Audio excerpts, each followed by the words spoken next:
Terrence Howard has broke the internet about as many times as Cat Williams did in 2024.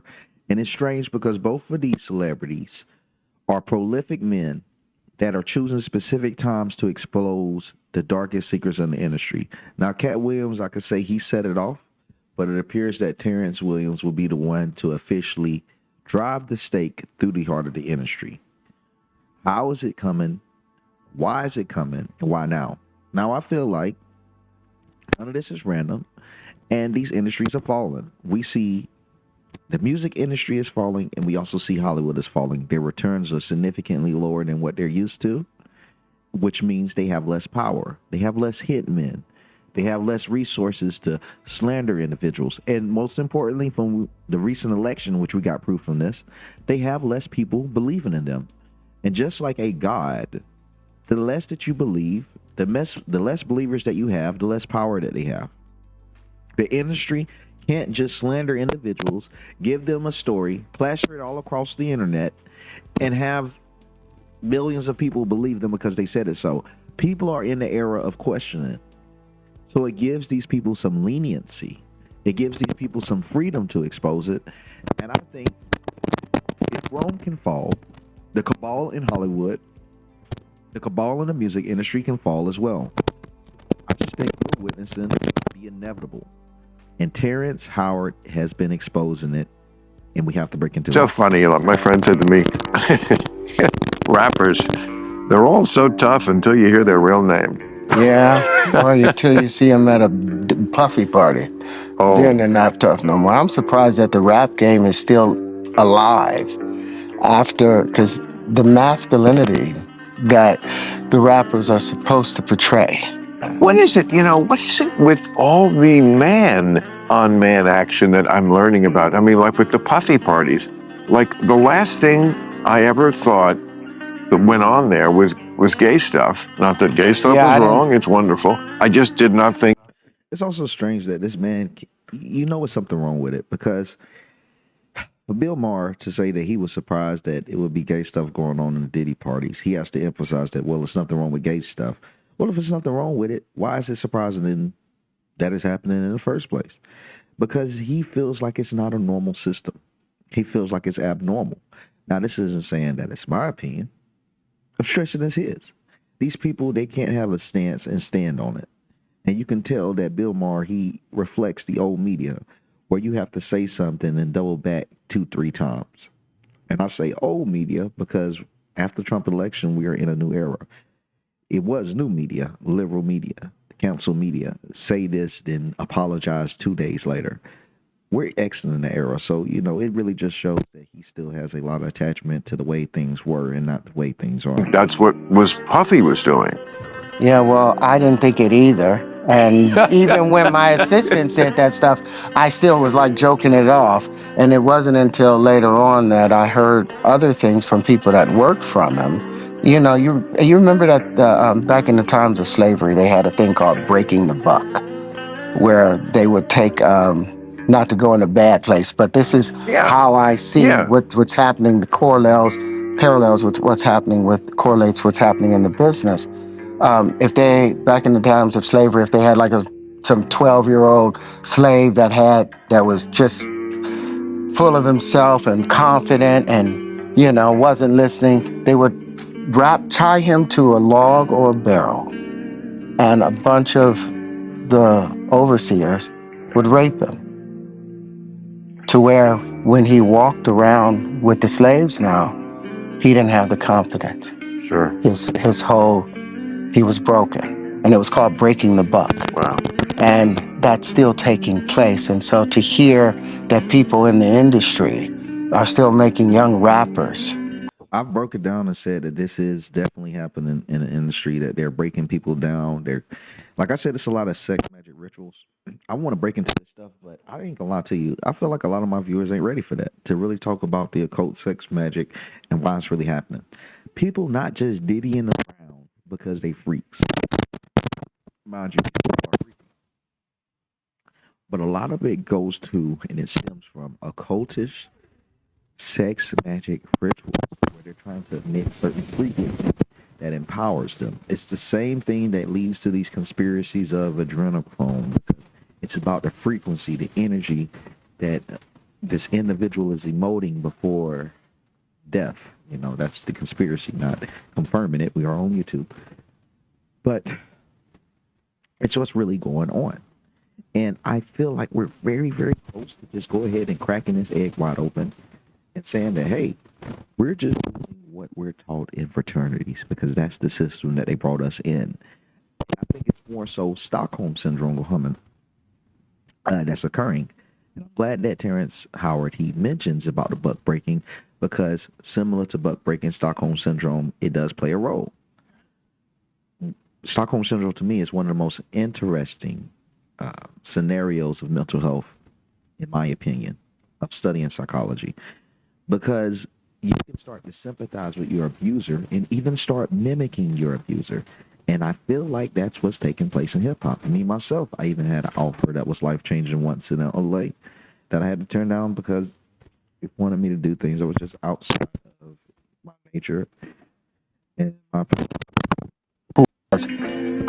have fought the worst of circumstances, being disenfranchised, being discounted, and then they finally like, I'm gonna put it into music. I'm gonna do it in the music. I'm gonna, and get myself together. And they go and see someone, and they tell them, okay, yeah, you can have a deal. Perform fellatio on me, and you get your deal. That was what I heard while I was on Empire about some of the people in the business. And Petey Pablo, you remember Petey Pablo? I know who that is. Petey Pablo, talented writer, singer. Him and Young Buck wrote a song called Ho Is On. And in that song, back in So what he's going to reveal is very important, so please pay attention to it. Petey Pablo, if you have about 2011 or 29 or something, because he called out all of the homosexuality taking place at those parties and those people, he was kicked out of the music business.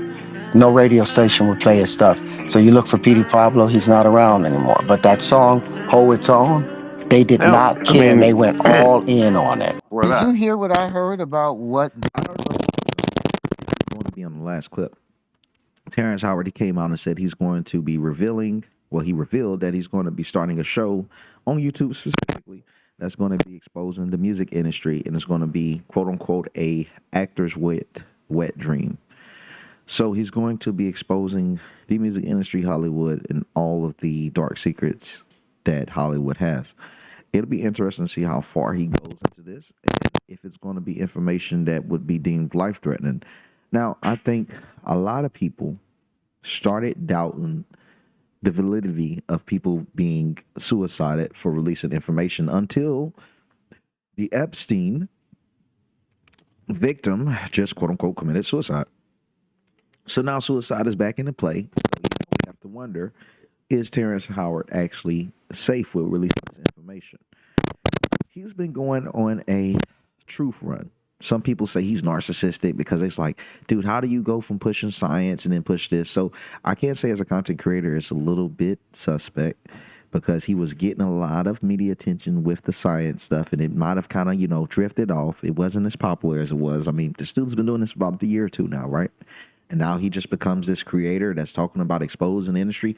So it's sus. But we have to take what we get, research it, validate it, and if it's wrong, invalidate it and put them on blast. But I do think we're in an era where these truths are getting revealed. I don't think it's random that this comes right after Cat Williams, that this comes after some of Kanye West rants, because he said some things, a lot of things. This pretty much everything he said this year, I ain't even rocking with. I'm gonna be honest. You guys get what I'm saying. Got him killed?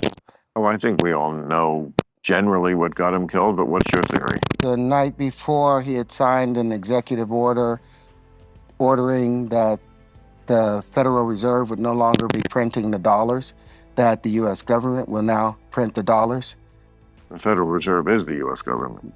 Federal Reserve is a separate entity. Of the U.S. government. It's still part of the U.S. separate thing. It has less congressional. Okay, I will admit, Bill Maher, he's gaslighting the hell out of Terrence Williams. Nigga, it's not the same thing. Bro, the Federal Reserve is its own separate entity owned by a family, bro. Started on Jekyll Island in Georgia. This is the craziest gaslighting. They literally named it the Federal Reserve to trick Americans into believing it was a government entity.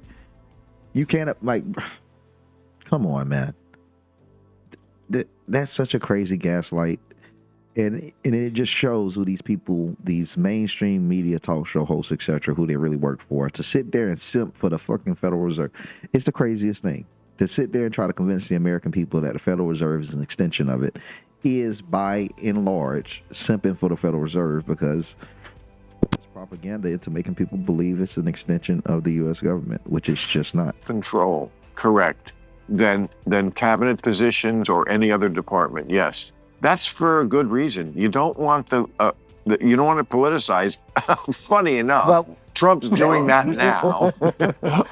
no, what I heard, what I've researched and found, it was comparable to what happened to Abraham Lincoln. He wanted to do the same thing, start printing money himself instead of having the Federal Reserve, because this was the problem with the Fed. If the Fed say Congress need $20 billion, the Feds print, okay, they get the order, they print up the $20 billion.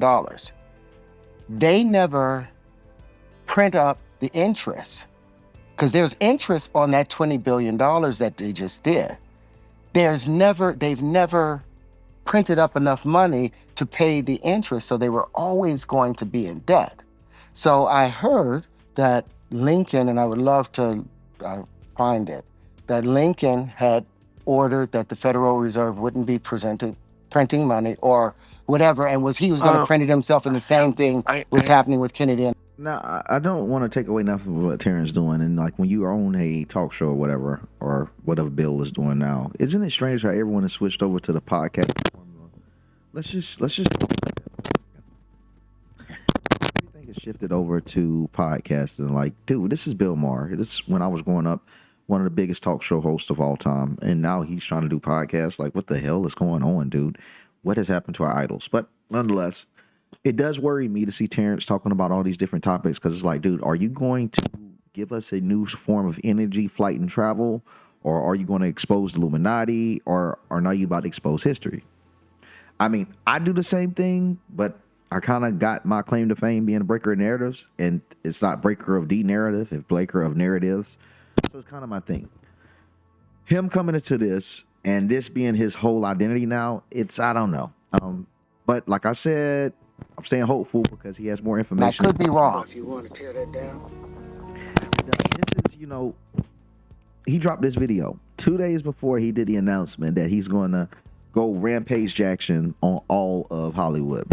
And this nigga is literally talking about having a duel with people on some John Marston Wild Wild West Red Dead Redemption shit. I'm dead serious. He's literally talking about having a duel with men that don't agree with the information he's about to drop. So bro is definitely not playing no games with anybody. Like, this nigga has serious intent right now. And I'll tell you what, the way his hat is leaning on his head, it intimidates me. This nigga ain't normal. Look at the outfits that he put on. Every outfit is damn near, he might have a personality disorder. Because every outfit this nigga has, bro, listen to me. Every outfit that he has is a different version of Terrence. Have you guys seen him with the jailhouse outfit? And then he wore like a Muslim, the Muslim hat. Then he's wearing dashikis. Then he's wearing Japanese outfits. I don't know what the hell he has going on. But he has serious intent. And I'll tell you, a nigga rocking a fedora with two long sleeve shirts on and a short sleeve shirt underneath. Like, bro, you're not trying to stay cold and you're not trying to stay hot at the same time. I believe anything he's gonna say, especially when it comes to action, drama, and violence. He is ready, bro. Terrence is ready. To come and say it directly to my face and say it like a man. If you're going to talk about the geometry, have other geometries to argue against it. If you're going to talk about the supersymmetry, speak of other supersymmetries that would work against it. If you're going to talk about the white papers, provide your own white paper as an argument to argue against the equations or the conclusions. But we're going to do this respectfully, otherwise we'll end in a duel. And I mean a duel, real life duel, where only one person walks away. We can meet with guns, bottles, knives, or books and equations. But we're going to do this like men. So, get ready. Get ready. He's dead serious. I'm interested to see what's going to happen. Hope you guys enjoying it. Hope you guys are enjoying the new Miami content. I'm getting more and more consistent with it, dropping shorts every day. Catch me later on with the 305 show and posting more and more tweets, man. I've gotten adjusted to Miami completely now, so really don't have no excuse not to really be dropping. It's just that, you know, it's been a big move. I've been having to do a whole lot more stuff in person. I was even supposed to go to the White House. I got invited to the White House, but just been so busy in Miami. It was to cover some media content, like pretty much, I guess, press room briefing. I don't believe it was with President Trump, but I was actually not able to meet that. So I have had some challenges with being busy. But all is well. You know, it's all good because I still want to, I'm currently making like pop culture content, lifestyle content. And I'm really excited to drop this lifestyle content this coming summer, you know, flashy content, etc. And I know people are like, well, that's not your style. It is. Breaker narratives. Okay, we won the election. What's the goal now? To convince the norms, the regular masses. And how will I do this? By first getting this bait and switch strategy, get in front of their televisions, get in front of their computer screens, by producing lifestyle content, brain dead content, etc. But as soon as they click on it, as soon as I start to open my mouth, I'm going to be dropping gems. So it's just my strategy, man.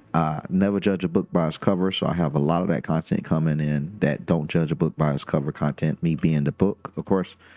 And we're going to do this together. We're going to bait and switch America, starting a new chapter. I'm excited for it.